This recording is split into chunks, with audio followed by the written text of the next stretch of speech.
A Ucrânia não tem o poder de nocaute de um só golpe para derrubar a Rússia, mas tudo bem.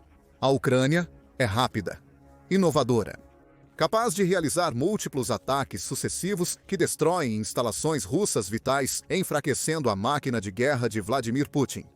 E foi isso que fez no fim de semana. Poucas horas após Putin realizar seu luxuoso desfile do Dia da Vitória diante de alguns dos líderes mundiais mais importantes. Ataques de drones ucranianos deixaram o líder russo furioso e exposto. A Ucrânia enviou uma mensagem afirmando que a Rússia não pode se esconder da retribuição ucraniana. Em 11 de maio, houve notícias de 3 grandes ataques de drones. O primeiro mirou uma nova oficina russa na região de Tula. A instalação Planta Shiglovsky-Val era responsável pela construção de algo que a Rússia precisa urgentemente: sistemas de defesa aérea Pantsir S-1. Logo explicaremos por que esses sistemas são cruciais para os planos de Putin. Imagens de satélite revelam que o ousado ataque de drone da Ucrânia ocorreu em 7 de maio, um dia antes do suposto cessar-fogo de Putin. A oficina foi reduzida a escombros, o que deixará Putin furioso. O trabalho na instalação havia sido concluído apenas em março. Em 2025, a Rússia teve menos de 2 meses de uso antes da Ucrânia destruir a oficina. Imagens de satélite revelam a destruição total da recente expansão concluída da planta. Uma enorme área enegrecida também é vista nas imagens, sugerindo que os drones da Ucrânia causaram um incêndio pós-impacto que a Rússia não conseguiu apagar facilmente. No entanto, você não verá essas imagens nos mapas de satélite do Google. A instalação destruída pela Ucrânia é tão recente que o ciclo de atualização de imagens do Google ainda não a capturou. Esta não é a primeira vez que a Ucrânia ataca a instalação, mas desta vez destruiu a nova extensão. Em janeiro de 2024, a planta de Shiglovsky-Val foi atingida novamente por um ataque de drone, causando incêndios e explosões na instalação. Piorando ainda mais a situação de Putin, a Ucrânia dizimou outras instalações além de Shiglovsky-Val em 7 de maio. O que aconteceu naquela planta foi parte de um ataque de drone maior que também visou um par de outras empresas de defesa em Tula, NPO Splavi e a Joint Stock Company Konstruktorskoye Bajoro Priborostornaya, ou KBP. Ainda não sabemos muito sobre o sucesso desses ataques. Contudo, as duas instalações estão conectadas à gigante de defesa russa Rostec e produzem armamentos. A NPO Splavi fabrica sistemas de lançamento de foguetes múltiplos, mísseis e lança-chamas pesados. A KBP fabrica armas guiadas de precisão, desde artilharia até mísseis utilizados nos sistemas russos de defesa aérea. Ainda assim, o destaque do primeiro dos 3 golpes de drone da Ucrânia é eliminar uma planta que constrói o Pantsir S-1. Por quê? Esse sistema de defesa aérea dificulta bastante o envio de drones e mísseis ucranianos na direção de Putin. Codinome Superfície para Ar 22, Greyhound pela OTAN. O Pantsir S-1 combina uma dúzia de mísseis guiados de superfície para ar, ou superfície para ar, M57 e 6, com um par de poderosos canhões automáticos de 30 mm 2 a 38 m. Isso o torna uma ameaça clara para drones ou mísseis que se aproximem. O sistema possui um radar de múltiplos alcances que detecta alvos aéreos a uma distância de cerca de 20 milhas, com o radar rastreando esses alvos. Portanto, os mísseis do Pantsir S-1 podem atingi-los a cerca de 15 milhas de distância. Os mísseis em questão são capazes de atingir aeronaves a uma distância de 6,4 km e uma altitude de 3,2 km. O sistema também elimina mísseis de cruzeiros subsônicos, mísseis de alta velocidade e drones, porém, precisa deixá-los se aproximarem mais do que as aeronaves antes de atingi-los. Se os SAMs falharem, o par de canhões automáticos de 30 mm 2 a 38 m dispara rajadas de balas a um alvo, acertando qualquer coisa dentro de sua faixa de 6,4 km. Os mísseis do sistema de defesa aérea são interessantes. Eles estão organizados em 2 torres de 6 mísseis incorporadas ao sistema, cada uma com um corpo bicolor que os torna armas de 2 estágios. O primeiro estágio do míssil do Panzer S-1 possui um impulsionador, permitindo aceleração rápida nos primeiros 2 segundos após o disparo. Após atingir a velocidade adequada, o impulsionador se separa do estágio sustentador. Este estágio contém a ogiva do míssil e um transponder de rádio e respondedor a laser que permitem a orientação durante o voo. Contudo, o míssil não possui buscador próprio, recebendo dados de orientação para ataques precisos via link de rádio. Estima-se que cada míssil tenha uma chance de acerto entre 75% e 90%, fazendo com que um bombardeio deles contra um único alvo seja letal. A arma também é móvel. As forças de Putin movem seus Pantsir S-1S com caminhões Ural de 10 toneladas 5.323, capazes de abrigar as torres do sistema, componentes e tripulação. Isso permite que Putin mova seus sistemas de defesa aérea para as regiões que ele considera mais prováveis de serem alvos. O sistema Pantsir S-1 provou seu valor, levando vários países a comprá-lo regularmente da Rússia, em vez de apenas instalá-lo e deixá-lo estacionário. Entre eles estão Omã, Sérvia, Síria, Vietnã, Iraque e Irã, que parecem comprar principalmente uma versão de baixo custo do sistema, feita para exportação. Assim, o Pantsir S-1 é essencial para os planos de defesa aérea da Rússia. Ao destruir a nova fábrica construída para produzir mais dessas armas, a Ucrânia enfraqueceu a defesa aérea russa. Isso importa porque menos Pantsir S-1S no chão significa mais caminhos aéreos que a Ucrânia pode aproveitar para enviar mais drones e mísseis no futuro. Este foi um ataque com visão de futuro. Elimine a fábrica de Pantsir S-1 hoje. E a Ucrânia abre caminho para ataques de drones ainda mais devastadores no futuro.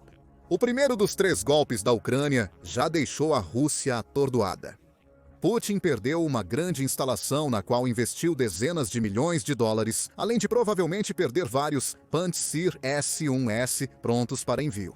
Com cada sistema custando entre 13 e 15 milhões de dólares, a Ucrânia desferiu um golpe que enfraqueceu a Rússia militar e financeiramente.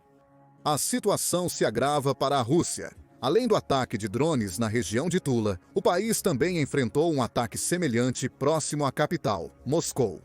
O ataque aconteceu em 7 de maio, como parte de um ataque aéreo coordenado com a Ucrânia, mirando a fábrica de munições NBO Basalt na região de Krasnoyarsk, Moscou. Militani relatou o ataque, observando que obteve imagens do grupo de inteligência Cyber Borochino que pareciam indicar o impacto do ataque ucraniano. A fumaça obscurece grande parte da imagem, indicando um acerto direto devido às enormes plumas. Porém, a fumaça se dissipa e revela o que parece ser sua fábrica de munições, que sofreu um impacto massivo. Vídeos de testemunhas mostram pelo menos 3 explosões abalando a instalação russa, propriedade da Rostec. Assim como as instalações envolvidas nos ataques secundários em Tula, este ataque de drone importa por 2 motivos: a empresa que foi atingida e a arma que a Ucrânia acabou de retirar dos céus. A MPO Basalt, subsidiária da Rostec, opera plantas de pesquisa e instalações de produção, onde desenvolve, produz, moderniza e até descarta munições. Para todo o exército russo, é um grande produtor de projéteis de artilharia, bombas aéreas, armas antitanque e munições de morteiro na indústria militar. Em suma, a MPO Basalt tem como principal produto os explosivos. É por isso que o ataque de drone da Ucrânia, em 7 de maio, entra em jogo além dessas munições explosivas bastante padrão. Acredita-se que a fábrica da MPO Basalt em Moscou produza cabeças de guerra de 50 quilos para os veículos aéreos não tripulados Shahed, feitos no Irã, que Putin usa para atacar a Ucrânia com ataques aéreos.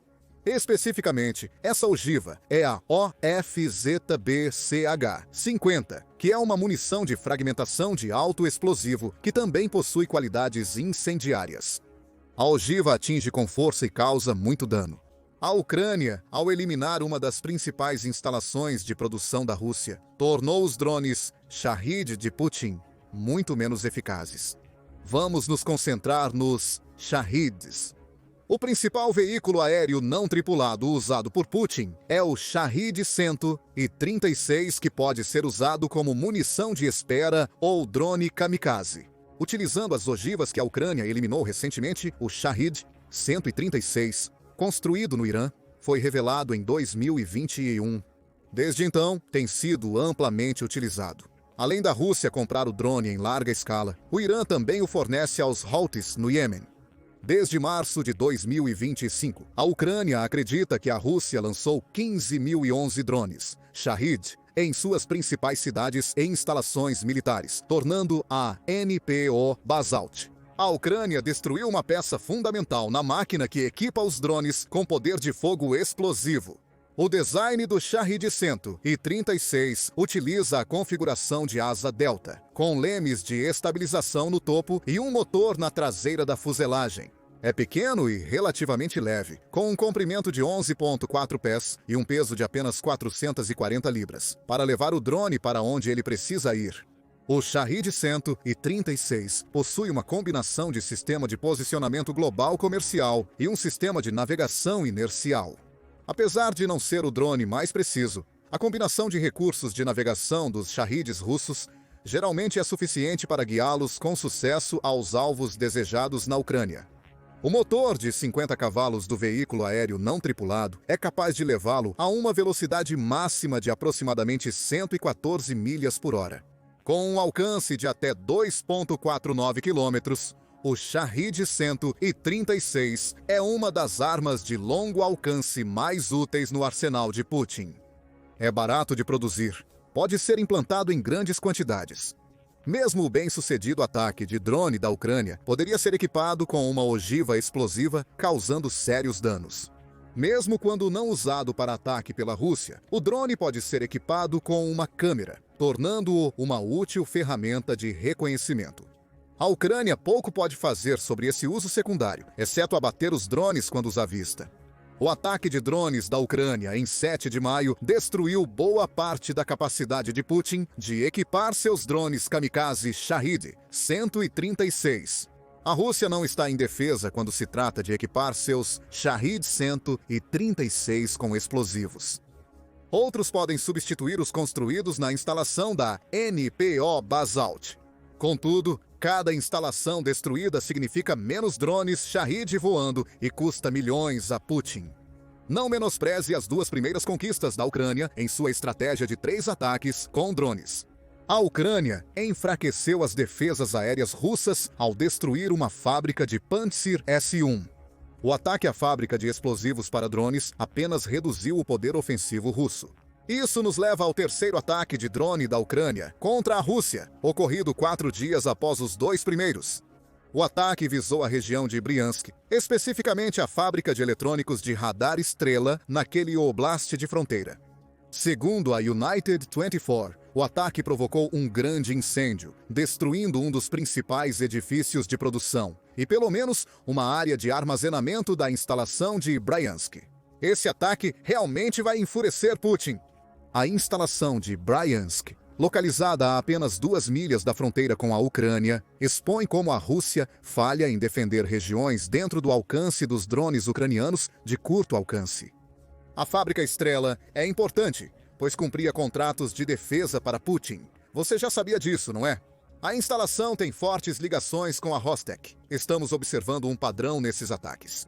É evidente que a Ucrânia identificou engrenagens cruciais na fábrica da Rostec e optou por destruí-las em apenas 4 dias. A fábrica Estrela se especializou na construção de componentes técnicos de rádio e radar, como bobinas, indutores, transformadores e filtros de interferência. Esses componentes eram enviados para outros fabricantes de defesa, que os usavam para construir desde os drones Shahid da Rússia até o sistema de defesa aérea TOR. Falaremos mais sobre esse sistema depois. A Estrela operava constantemente. A fábrica concluiu 124 contratos do governo, totalizando 2,1 milhões de trabalho até o momento de sua destruição. Além disso, como visto na fábrica de Tula, não foi a primeira vez que a Ucrânia mirou a Estrela. Um ataque prévio em 4 de maio atingiu a Estrela com drones ou foguetes, gerando densas nuvens de fumaça a emergir das construções fabris e administrativas do local. Esse ataque feriu 2 seguranças. O ataque, que ocorreu apenas alguns dias depois, parece ter eliminado a Estrela de vez. Militani também tem um relatório sobre o ataque à Estrela. Imagens de satélite indicam que a planta de produção da instalação foi completamente destruída por um incêndio. Também mencionou outro ataque à instalação em 30 de novembro de 2024, que danificou áreas de produção, um armazém e um prédio administrativo. Talvez esse ataque tenha sido um teste para a Ucrânia ver se poderia atingir a estrela. Sabendo que era capaz, a Ucrânia lançou novos ataques mais potentes contra a instalação estrela. Qual o impacto dessa perda para a Rússia? Isso pode levar a menos TORM-2S do país chegando ao campo. Como o Pantsir S-1, o TORM-2 é um sistema de mísseis de defesa aérea de curto alcance que envia rajadas de mísseis para alvos aéreos que se aproximam. O sistema é um pouco inferior ao Pantsir S, pois não possui a arma de 30 mm e tem 2 lançadores, cada um com capacidade para 4 mísseis em posição vertical, prontos para disparar. No entanto, ser um pouco mais fraco que outro sistema de defesa aérea não torna o TORM-2 inútil. Ele pode disparar os mísseis 9M3, 31 e 9M332, que possuem um design de estrutura tubular que os torna aerodinâmicos o suficiente para viajar rapidamente pelo ar. O TORM-2 também é projetado para contato próximo. Seu set, 6,4 km e pode atingir alvos em 3,2 km. O TORM-2 pode rastrear 48 alvos simultaneamente, uma característica útil por si só. Embora o sistema de defesa aérea não consiga eliminar todos os 48 alvos, com 8 mísseis nos lançadores, ele pode transmitir dados de mira para outros sistemas de defesa aérea que podem eliminar as ameaças próximas. Como o Pantsir S-1, o TORM-2 é móvel e pode ser carregado em veículos para que a Rússia transporte a arma defensiva para onde quer que seja necessário. O veículo em questão é um MZK-T-6922, que possui uma blindagem parcial para proteger a tripulação contra armas leves, fogo e fragmentos. Na estrada e carregado com o TORM-2, este veículo pode viajar a até 11,26 km por hora, sendo rápido o suficiente para evadir fogo de artilharia de movimento lento. Contudo, a Ucrânia poderia, em teoria, usar drones kamikaze para atingir e desativar esses veículos, similarmente ao que tem feito contra tanques e blindados russos durante a guerra. O problema para a Ucrânia é operar seus drones em território russo tempo suficiente para eliminar esses veículos. Era muito mais fácil e inteligente simplesmente eliminar a fábrica que constrói os componentes para o TORM-2. Tudo isso nos leva a uma pergunta: o que a Ucrânia conseguiu com seus 3 ataques de drones nos últimos 4 dias? No sentido prático, eliminou instalações que produzem várias armas russas vitais. A perda de Pantsir S-1 e TORM-2S deixa as vias aéreas da Rússia vulneráveis. A Ucrânia agora pode enviar drones e mísseis ao espaço aéreo russo sem preocupação de serem abatidos. Especificamente, há menos preocupação quando as armas de longo alcance se aproximam dos alvos.